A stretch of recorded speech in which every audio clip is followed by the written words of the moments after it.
नमस्कार, स्वागत है आपका प्रभात यूट्यूब चैनल पर। आज हम आपको बताने जा रहे हैं जैक मा के बारे में।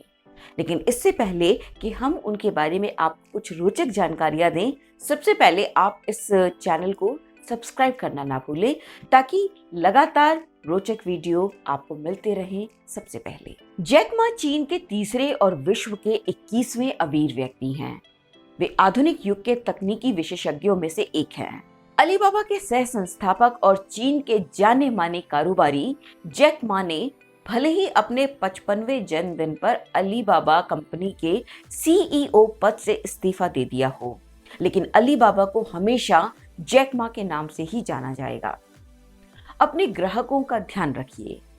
जब किसी व्यवसाय की शुरुआत होती है तो बहुत सारे शेयर होल्डर्स या फिर एक व्यक्ति अपनी पूंजी लगाकर एक व्यापार शुरू करता है। ये किसी व्यवसाय का पहला चरण है। छोटे या बड़े स्तर पर वो अपने साथ ज्यादा या कम कर्मचारी रखता है जो उसकी मदद कर सकें। ये किसी भी व्यापार का दूसरा चरण है। तीसरा चरण है उपभोक्ता ढूंढना। लेकिन जब व्यवसाय शुरू हो जाता है तो चरण बदल जाते हैं। एक अच्छे व्यापारी के लिए उपभोक्ता सबसे प्रथम श्रेणी पर रखा जाना चाहिए। दूसरी पर कर्मचारी और शेयर होल्डर्स तीसरे नंबर पर होने चाहिए। ग्राहकों की ज्यादा आवाजाही सुनिश्चित करें। आपको ये भी पता करना आवश्यक है कि ग्राहक आपके उत्पादों और सेवाओं से खुश है या नहीं। अपने नियमित ग्राहकों के लिए योजनाएं बनाएं और हमेशा उन्हें अपने साथ बनाए रखें। जब आपके पास ग्राहक आएंगे तो धीरे धीरे उस दर में बढ़ोतरी होगी। असफलता हमारी स्वीकार्यता पर निर्भर करती है। एक सब्जी वाले के लिए एक बेहतर जगह चुनना, उसकी आवाज में वो ताकत हो जो कि सभी का ध्यान उसकी ओर आकर्षित कर सके, उसके अंदर इस हुनर का होना कि दूसरे सब्जी वाले के बजाय उसके पास जो सब्जी है वो ज्यादा बेहतर है। ऐसी छोटी छोटी बातें उसे कामयाब बनाती हैं और ये सब वो अपने अनुभव या किसी को देखकर ही सीखता है। एक ही रूप से पैदा होने वाले बच्चे एक ही उम्र पर चलना और बोलना सीखते हैं। एक ही जैसी पढ़ाई पढ़कर कोई कामयाबी के झंडे गाड़ता है और कोई सिर्फ लोगों को अपनी असफलताओं के किस्से सुनाता है। ये कहना निराधार है कि एक सफल व्यक्ति के पीछे असफलताएं नहीं हैं। वे असफलताओं को पीछे छोड़कर सफलता की सीढ़ियां चढ़कर शिखर तक आया है। सपने सच होते हैं। भविष्य से हमारी आशाएं होती हैं और हम इसके लिए हमेशा चिंतित रहते हैं।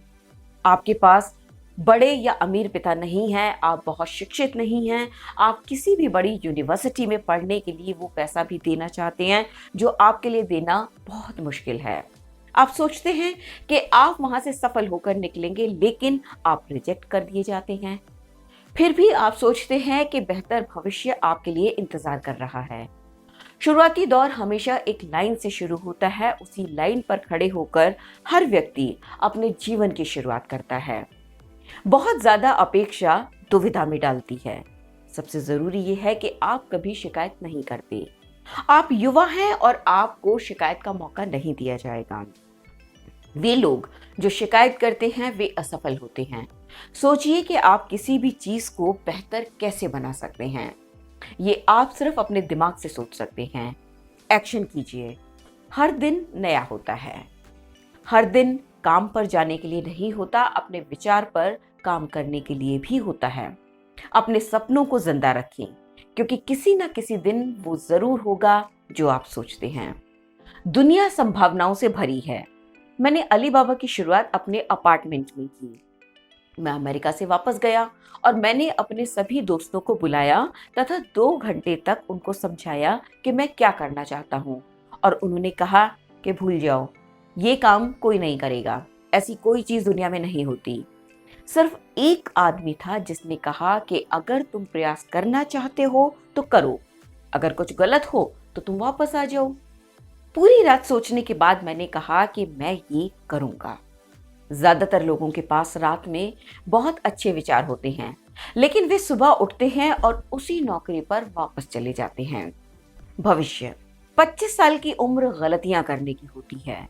गलती कीजिए, गिरिए, सीखिए, गिरिए, फिर से सीखिए। 30 से 42 साल की उम्र में आप समझ जाते हैं कि आप क्या करना चाहते हैं। 42 से 50 थिंक अबाउट कि कैसे कैसे आप चीज़ों पर फोकस कर सकते हैं। 50 से 60 वर्ष का होने पर आप युवा लोगों के लिए काम कीजिए, क्योंकि युवा आपसे बेहतर कर सकते हैं। उनके ऊपर निवेश कीजिए, वे आपको ज़रूर अच्छे परिणाम देंगे। 60 की उम्र ग्रैंड पेरेंट्स बनने की है। Stay focused. हर किसी के पास एक अच्छी कहानी होती है।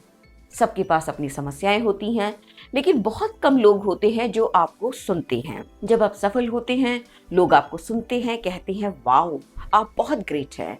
पर मैं इन्वेंटर नहीं हूँ।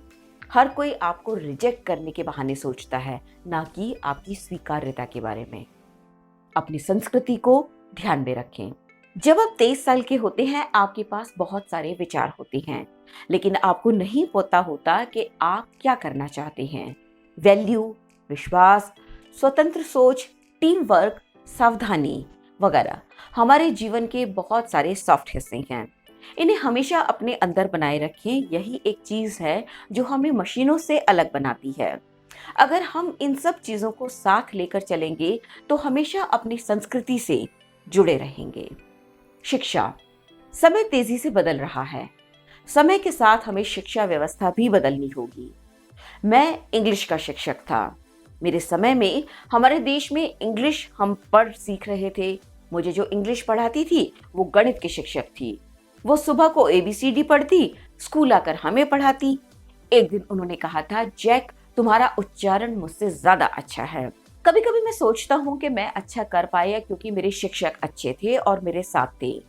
जिस विषय के शिक्षक अच्छे नहीं होते, बच्चे उस विषय से प्यार नहीं कर पाते।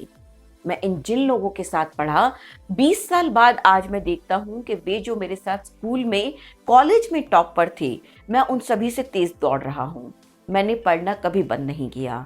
मुझे लगता है समाज सबसे अच्छा शिक्षक है। हम हर समय समाज से सीखते हैं। परोपकार। दुनिया में ज्यादातर लोग ज्यादा से ज्यादा दौलत और इज्जत कमाना चाहते हैं।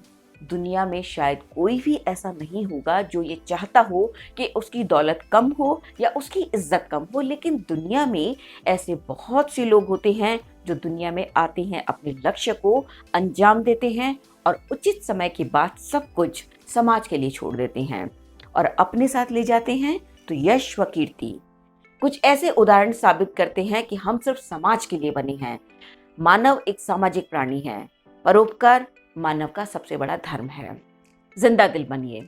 ऐसा व्यक्ति जो हमेशा प्रसन्न रहे, जिससे मिलकर आपको अच्छा लगे, आपको प्रसन्नता का अनुभव हो, वही जिंदा दिल है।